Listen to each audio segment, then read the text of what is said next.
রাজাভাতখাওয়ায় আসা পর্যটকদের থেকে কোনো টাকা নেওয়া যাবে না। আলিপুরদুয়ারে প্রশাসনিক বৈঠক থেকে এই কড়া নির্দেশ মুখ্যমন্ত্রীর।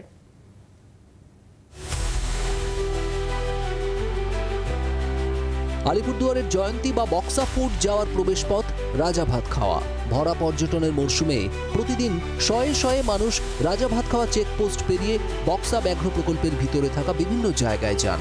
আর এই গেট পেরোতে গেলেই বন দপ্তরকে দিতে হয় মোটা টাকা। পর্যটক কিছু তো বটেই, তাদের গাড়ি ক্যামেরার জন্য আলাদা করে প্রবেশ মূল্য নেয় বক্সা ব্যাঘ্র প্রকল্প কর্তৃপক্ষ। পর্যটকদের থেকে এভাবে টাকা নেওয়ায় ক্ষোভ প্রকাশ করলেন মুখ্যমন্ত্রী মমতা বন্দ্যোপাধ্যায়। বুধবার আলিপুরদুয়ারের প্যারেড গ্রাউন্ডে প্রশাসনিক বৈঠক করেন মুখ্যমন্ত্রী। সেখানেই স্থানীয় তৃণমূল বিধায়ক সুমন কাঞ্জিলালের থেকে বিষয়টি জানতে পারেন মমতা বন্দ্যোপাধ্যায়। কেন পর্যটকদের ঢুকতে টাকা দিতে হয় কেন? তাদের মাথা প্রতি এবং গাড়ি প্রতি যে টাকা পড়ে প্রায় ২৫০০ টাকার মতন। কেন পড়ে? কেন ট্যুরিস্টদের ঢুকতে টাকা লাগবে পর্যটকদের? ওয়াই? কার পারমিশনে এগুলো করা হচ্ছে? ফরেস্ট কি মানে গভর্নমেন্টের বাইরে, সরকারের বাইরে?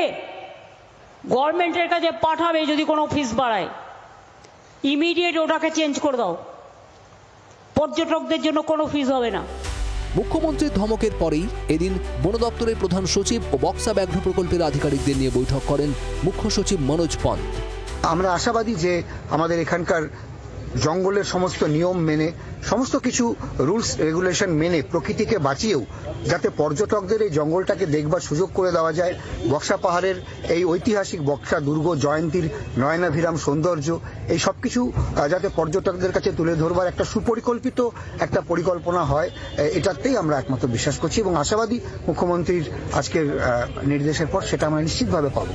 বিধায়কের আশা, মুখ্যমন্ত্রীর নির্দেশের পর খুব তাড়াতাড়ি রাজাভাতখাওয়া চেকপোস্টে প্রবেশ মূল্য নেওয়া বন্ধ হবে।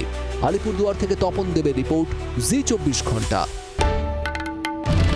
বাংলার আওয়াজ, বাঙালির আবেগ, জি ২৪ ঘন্টা।